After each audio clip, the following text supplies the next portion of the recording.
दुनिया की सबसे बड़ी सभा आज भी करबला की जमीन पर लगती है। आखिर क्या हुआ था ऐसा करबला में, जिसका गम मनाने के लिए मुहर्रम के 10 दिन तक 90 करोड़ से ज्यादा लोग करबला पहुंचते हैं।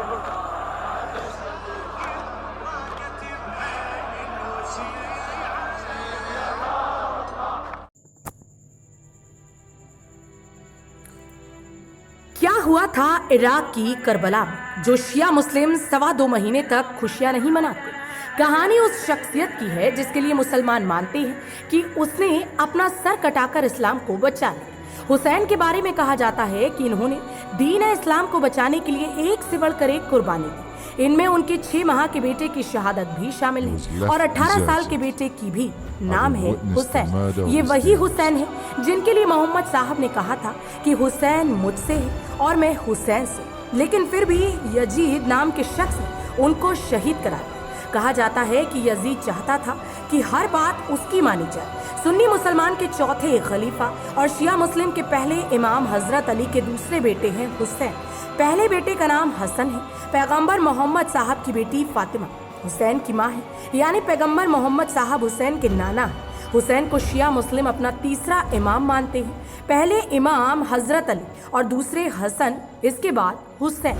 हसन की शादी शिया समुदाय की बेटी से हुई थी।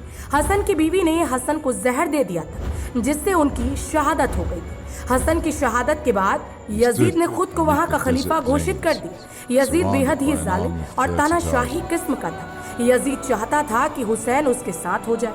वो जानता था अगर हुसैन उसके साथ आ गए तो सारा इस्लाम उसकी मुट्ठी में होगा। लाख दबाव के बाद भी हुसैन ने उसकी किसी भी बात को मानने से इनकार कर दिया। तो यजीद ने हुसैन को रोकने की योजना बनाई। तारीख 4 मई 680 ईस्वी को इमाम हुसैन मदीने में अपना घर छोड़कर शहर मक्का पहुंचे, जहां उनका हज करने का इरादा था। लेकिन उन्हें पता चला कि दुश्मन हाजियों के वेश में आकर उनका कत्ल कर सकते हैं। हुसैन नहीं चाहते थे कि काबा जैसे पवित्र स्थान पर खून बहे। फिर इमाम हुसैन ने हज का इरादा बदल दिया और शहर कूफे की ओर चल दिए। मुस्लिम इतिहासकारों के मुताबिक हुसैन चाहते थे कि अगर उनको कत्ल किया जाए तो जमाना देखे और खुद तय करे कि कौन सही है और कौन गलत। वो एक ऐसे जंगल में पहुंचे जिसका नाम करबला था। करबला आज इराक का एक प्रमुख शहर है, जो इराक की राजधानी बगदाद से 120 किलोमीटर दूर है। करबला शिया मुस्लिम के लिए मक्का और मदीना के बाद दूसरी सबसे प्रमुख जगह है, क्योंकि ये वो जगह है जहां इमाम हुसैन की कब्र है। दुनिया भर से शिया मुस्लिम ही नहीं, बाकी मुसलमान भी इसी जगह जाते हैं।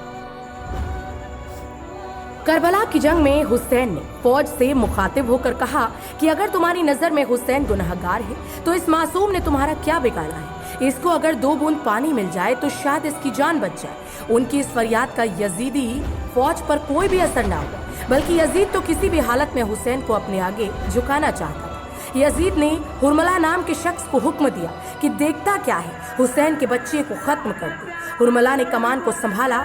3 धार का तीर कमान से चला और हुसैन की गोद में अली असगर की गर्दन पर लगा।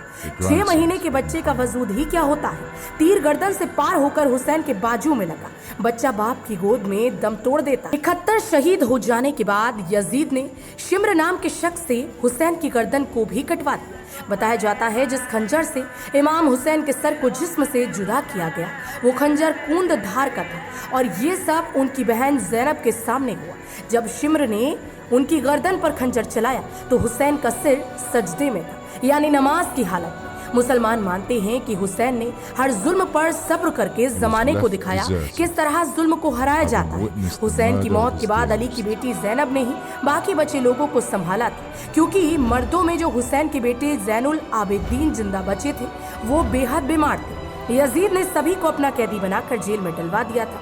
मुस्लिम मानते हैं कि यजीद ने अपनी सत्ता को कायम करने के लिए हुसैन पर जुल्म किया। इन्हीं की याद में शिया मुस्लिम मुहर्रम में मातम करते हैं और अश्क बहाते हैं। हुसैन ने कहा था, जिल्लत की जिंदगी से इज्जत की मौत बेहतर है। आखिर कैसे बने हिंदुस्तान में हुसैनी पंडित? राहिब दत्त और इमाम हुसैन की दोस्ती। हिंदुस्तान की मान्यताओं के मुताबिक राहिब सिद्ध दत्त यूं तो एक सुखी राजा थे, पर उनकी कोई औलाद नहीं थी। उन्होंने जब इमाम हुसैन का नाम सुना तो वे उनके पास गए। उन्होंने कहा, इमाम साहब, मुझे औलाद चाहिए। अगर आप ईश्वर से दुआ करेंगे तो मेरा पिता बनने की तमन्ना पूरी हो जाएगी। इस पर इमाम हुसैन ने जवाब दिया कि उनकी किस्मत में औलाद नहीं है। ये सुनकर दत्त काफी दुखी हुए और रोने लगे। साहिब दत्त की ये उदासी इमाम हुसैन से देखी नहीं गई। इमाम साहब ने राहिब दत्त के लिए अल्लाह से दुआ की, जिसके बाद राहिब दत्त 7 बेटों के पिता बने। कहा जाता है कि इमाम हुसैन, उनके परिवार और 72 अनुयायियों के साथ राहिब दत्त के 7 बेटे भी करबला की जंग में शहीद हो गए थे। मरहूम अभिनेता सुनील दत्त भी इन्हीं हुसैनी ब्राह्मणों के वंशज थे। करबला से बहुत दूर भारत के एक हिंदू राजा राहिब सिद्ध दत्त एक मोहयाल ब्राह्मण थे। इमाम हुसैन की खबर मिलते ही राहिब दत्त मोहयाल ब्राह्मणों की सेना के साथ करबला के लिए निकल पड़े। जब तक वो वहां पहुंचे तो इमाम हुसैन को शहीद किया जा चुका था।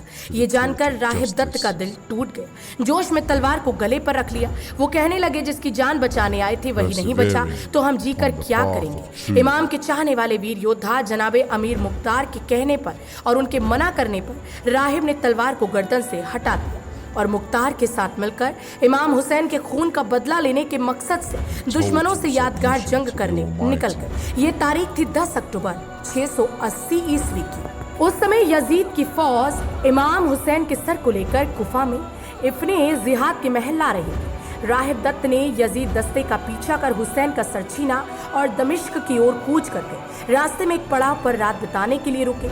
यहाँ यजीद की फौज ने उन्हें घेर लिया और हुसैन के सर की मांग की।